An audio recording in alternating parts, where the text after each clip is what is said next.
او مشتریان، ان دونوں میں سے کوئی ایک بائع ہے اور دوسرا بذات خود مشتری ہو ہی جائے گا، ٹھیک ہے نا؟ انہوں نے صرف بائع لکھا ہے، آپ اس کو اضافہ کر کے مشتریان بڑھا سکتے ہیں، کیونکہ جب ایک بائع ہے تو دوسرا آٹومیٹک مشتری ہے۔ تو اس میں کیا ہوا ہے؟ اس میں آپ کو معین ہوا کہ کون بائع کون مشتری ہے؟ نہیں، معین نہیں ہوا، آپ کو صرف اتنا پتا چلا ہے کہ ان دونوں میں سے ایک، ہاں، لیکن آپ تشخیص نہیں کر پائے آیا لحم والا مشتری ہے کہ حنطے والا مشتری ہے۔ ففی کونہ بیعا و شراء بالنسبت الی کل منہما، ففی کونہ یعنی فی حالت کونہ یعنی کون المعاملہ، کون ہذہ البیع بیعا و شراء، کہ یہ کیا ہے؟ بیع ہے اور شراء ہے، کس اعتبار سے؟ بالنسبت الی کل منہما، ان دونوں کی نسبت کے اعتبار سے، یعنی کہنے کا مطلب کیا ہے؟ یکون صاحب اللحم بائعا من جہت ویکون مشتریا من جہت الآخر، وکذالک صاحب الحنطہ یکون بائعا من جہت ومشتریا من جہت الآخر، يمكن يعني، ٹھیک ہے نا؟ ففی کونہ بیعا و شراء، جب آپ یہ مان چکے ہیں کہ یہ معاملہ کیا ہے؟ بیع و شراء ہے، بالنسبت الی کل منہما، ان دونوں میں سے ہر ایک کے بنسبت، تو کیا ہوگا؟ دونوں میں سے بائع بھی ہو سکتا ہے، مشتری بھی ہو سکتا ہے۔ بنا اس شے کے اوپر بنا رکھتے ہوئے، الفاظ کا کم بیسی ہے، بنا اس شے کے اوپر بنا رکھتے ہوئے، الا ان البیع لغتا مبادلۃ مال بمال، اس شے کے اوپر بنا رکھتے ہوئے کہ بیع نام اس شے کا ہے مبادلۃ المال بالمال، تو جیسے ہی تعریف کرنے والے نے کہا مبادلۃ المال بالمال، تو لحم دینے والا مبادلہ کر رہا ہے لحم کا حنطے کے ساتھ، کہیں گے بائع ہے، ٹھیک ہے نا؟ اور حنطے والا لحم سے کر رہا ہے، کہیں گے یہ بھی بائع ہے، اس نے بھی مبادلہ کیا ہے، اس نے بھی مبادلہ کیا ہے۔ وَكَذَلِكَ الشِّرَاءُ، ہاں، بناء علی ان البیع لغۃ مبادلۃ مال بمال، والاشتراء ترک شیء والاخذ بغیرہ، شرع کسے کہتے ہیں؟ ایک چیز سے اپنی ملکیت کو اٹھا لینا اور دوسرے کو، ہاں، ایک کو ترک کر دینا یعنی ملکیت سے ہاتھ اٹھا لینا اور دوسرے کو لے لینا۔ تو جب آپ لحم دے رہے تھے یعنی ترک لحم کر رہے تھے اور حنطہ لے رہے تھے تو کان مشتریا، وکذالک صاحب الحنطہ ترک الحنطہ واخذ اللحم فیکون بائعا ومشتریا، ترک شیئا والاخذ بغیرہ، ترک شیئا والاخذ بغیرہ، کما ان بعض اہل اللغہ۔ فیصدق علی صاحب اللحم، پس صادق آتا ہے صاحب لحم کے اوپر کیا چیز؟ انہو باعہ بحنطۃ، کہ اس نے لحم کو بیچا حنطے کے بدلے میں، وانہو اشتری الحنطہ، اور اس نے کیا کیا ہے؟ حنطے کو خریدا ہے، فیکون بائعا ومشتریا۔ فیحنث لو حلفا علی عدم بیع اللحم و عدم شراء الحنطہ، فیحنث یعنی فیذنب فیعصم، بس اگر کہنے والا اس سے کہے کہ بھائی جب نحو بدلیت تھا آپ نے کیا کیا، وہ کہے کہ نہیں میں نے لحم کو بیچا نہیں ہے، میں نے تو حنطے کو لیا ہے، یا وہ کہے کہ میں نے حنطے کو لیا نہیں ہے میں تو لحم کو بیچا ہے، اگر ان دونوں میں سے کسی ایک چیز کا انکار کرے فیذنب، وہ گناہ گار ہوگا۔ یحنث کا مطلب گناہ گار، جبکہ یہ یحنث کا لفظ خاص طور سے ابواب نصر اور عہد میں آتا ہے جس کے معنی ہوتے قسم توڑنے کے، لیکن یہاں قسم کے معنی نہیں ہے، تو یہاں کذب کے معنی ہے اور اسم کے معنی ہے۔ فیحنث تو وہ گناہ گار ہوگا، لو حلفا علی، اگر وہ حلف اٹھائے، فیحنث وہ گناہ گار ہوگا، لو حلفا اگر وہ حلف اٹھا کس چیز کے اوپر؟ علی عدم بیع اللحم، کہ میں نے لحم نہیں بیچا، وعدم شراء الحنطہ، اور میں نے گیہوں نہیں خریدے، وصلت نعم لا يترتب علیہما احکام البائع ولا المشتری، ہاں ان دونوں کے اوپر احکام بائع اور احکام مشتری نہیں مرتب ہوتے، لاگو نہیں ہوتے ہیں، یعنی خیار مجلس سے نہیں مل پاتا ہے، خیار غبن نہیں مل پاتا ہے، وغیرہ ذالک من الاحکام. کیوں؟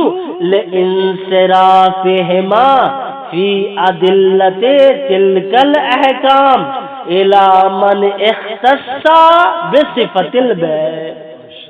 لانصرافہما، کیونکہ یہ دونوں کے دونوں منصرف ہوتے ہیں. یہاں منصرف کا ترجمہ صحیح نہیں ہے، لانصرافہما یعنی لانفرادہما، اس لیے کہ دونوں کے دونوں جدا ہو جاتے ہیں. کس چیز سے؟ فی ادلۃ تلک الاحکام، ان احکام کی ادلہ سے، الی من اختص بصفۃ البیع، اس لیے کہ وہ احکام آئے ہیں خاص طور سے اس انسان کے لیے کہ جس سے بائع کی صفت متصف ہو جائے اور جس سے مشتری کی صفت متصف ہو جائے. ان دونوں سے متصف نہیں ہو رہی ہے. جب متصف نہیں ہو رہی فلا یترتب علیہما احکام البیع ولا المشتری. ہاں فی ادلۃ تلک الاحکام الی من اختص بصفۃ البیع او الشراء. فلا یعم من کان فی معاملۃ واحدۃ مصداقا لہما باعتبارین، یعنی فلا یعم یعنی فلا یعم الاحکام البیع والشراء من کان فی معاملۃ واحدۃ، جو ایک ہی معاملے میں ہو. کیسا معاملہ ہے؟ مصداقا لہما، ایک ہی معاملہ ہے اور دو فرد ہیں، اور دونوں فرد کیسے؟ مصداقا لہما باعتبارین، کہ ان دونوں کے اوپر بائع کا بھی اسم صادق آ رہا ہے، مشتری کا بھی اسم صادق آ رہا ہے، باعتبارین یعنی بناحیتین من جہتین. ٹھیک ہے نا؟ لہما یعنی للبائع والمشتری باعتبارین، باعتبار الاولى انه بائع وباعتبار الثاني انه مشتری، وكذلك المشتری انه مشتری وهو البائع. فلا یوم احکام البیع والشراء لهذه الافراد. یہ ایک مسئلہ ہو گیا. ٹھیک ہے نا؟ جہت اولا یہاں سے ولو لم یلاحظ الا کونہ احدہما بدلا عن الاخر الا باعتبارین، یہ ایک جہت ہے. ٹھیک ہے نا؟ او دوسری جہت بیان کرے او کونہ بیعا، کہ یہ جو طاعتی کی ہے انہوں نے یہ کیا ہو؟ بیع ہو. بالنسبت الی من یعطی اولا، کہ جو ان طاعتی کرنے والوں میں سب سے پہلے اپنے مال کو دوسرے کو دے. فیکون کیا؟ بیعا، یہ بیع ہوگا. یعنی بیع ہوگا کیا مطلب؟ یکون بائعا، وہ بائع ہوگا. جی اصل تم لصدق الموجب علیہ، اس لیے کہ اس کے اوپر ایجاب کا مصداق صادق آتا ہے. وشراء بالنسبت للآخر، اور جو لینے والا ہے اس کے اوپر شراء کا صادق آئے گا. کیوں؟ لأنه لکونہ قابلا عرفا، اس لیے کہ عرفی اعتبار سے اس کو قابل کہیں گے کہ وہ قبلتوں کا مصداق ہے، قبلتوں کا قائم مقام ہے. دوسری یہ جہت اور دوسری صورت ہو گئی. اب آ رہی ہے تیسری صورت. او کونہا مواتاتن مصالحتن، کہ یہ جو طاعتی ہو رہی ہے مواتات میں کیسی ہے؟ یہ متعاطے مصالحہ ہے. کس اعتبار سے؟ لأنہا بمعنی التسالم علی شیئین، اس لیے کہ یہ دونوں مصالحہ کر رہے ہیں. اور مصالحہ کسے کہتے ہیں؟ شروع میں ہم نے پڑھا تھا المصالحہ هو التسالم علی شیئین، کہ وہ کسی شے کے اوپر تسالم کر رہے ہیں. ولذا اسی وجہ سے حمل الروایت الواردہ، حمل کیا ہے علماء نے ان روایتوں کو جو وارد ہوئی ہے فی قول احد الشریکین لصاحبہ، کہ جب شریکین میں سے کوئی ایک شریک اپنے صاحب سے کہے کیا؟ لکا ما عندک، ولی ما عندک، جو آپ کے پاس ہے آپ کا، جو میرے پاس ہے میرا ہے. یعنی المصالحہ هو التسالم علی الصلح. کتنی جہتیں ہو گئی؟ تین ہو گئی. اور کونہا معاوضتن مستقلتن، یا یہ کیا ہو معاوضہ مستقلہ ہو، ٹھیک ہے نا. لا يدخل تحت العناوین المتعارفہ، کہ جب آپ تعاطی کر رہے ہیں اور الفاظ کا استعمال نہیں کر رہے ہیں اور آپ کو پتہ ہی نہیں چل رہا ہے کون بائع ہے کون مشتری ہے، تو کہہ رہے ہیں کہ یہ معاوضہ مستقلہ ہے جو لا يدخل تحت العنوان المتعارفہ، یہ عنوان متعارفہ میں سے کسی بھی عنوان کے تحت داخل نہیں ہوتا. نہ یہ بیع میں جاتا ہے، نہ شراء میں جاتا ہے، نہ ورثے میں جاتا ہے، نہ ہبہ میں جاتا ہے، نہ صلح میں جاتا ہے، نہ کسی بھی اس میں نہیں آتا، ہبہ معاوضہ میں جاتا ہے، کسی میں نہیں جاتا ہے. ٹھیک ہے نا. وجوہ کا یہ وجوہات ہے، وجوہ یعنی یہ 4 وجہ ہیں جو ہم نے آپ کے سامنے بیان کی ہے. لا یخلو ثانیہا عن قوت، کون سی والی ثانی؟ یعنی اول الدافع هو البائع والآخذ هو المشتری. لا یخلو ثانیہا عن قوت، کہ دوسری والی جہت قوت سے خالی نہ ہوگی. کیوں؟ لصدق تعریف البائع لغتا و عرفا، اس لیے کہ جو اول دافع ہے اس کے اوپر بائع کی تعریف صادق آتی ہے، لغت کے اعتبار سے بھی عرف کے اعتبار سے بھی. کس ناحیت سے؟ اللہ دافع اول ہے کیونکہ وہ پہلے دفع کرنے والا ہے، دون الاخر دوسرا والا نہیں. وصدق المشتری علی الاخذ اولا، اور مشتری کا نام صادق آتا ہے پہلے لینے والے کے اوپر، دون الاخر دوسرے والے پر نہیں. فتدبر، آپ تھوڑی سی غور و فکر کریں، آپ کے اوپر مسئلہ واضح ہو جائے گا. یہ 4 صورتیں. پہلی صورت کیا تھی؟ ان یکون ما لم یلاحظ فیہ الا کون احدہما بدلا عن الاخر. پہلی. دوسری وجہ ان یکون ما لم یلاحظ فیہ الا کون احدہما بدلا عن الاخر بیعا بالنسبت الی من یؤتی اولا. تیسری وجہ کیا تھی؟ ان یکون ما لم یلاحظ فیہ الا کون احدہما بدلا عن الاخر معطاتا مصالحتا.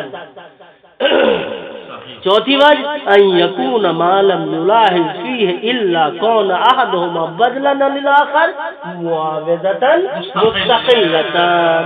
والحمد للہ رب العالمین.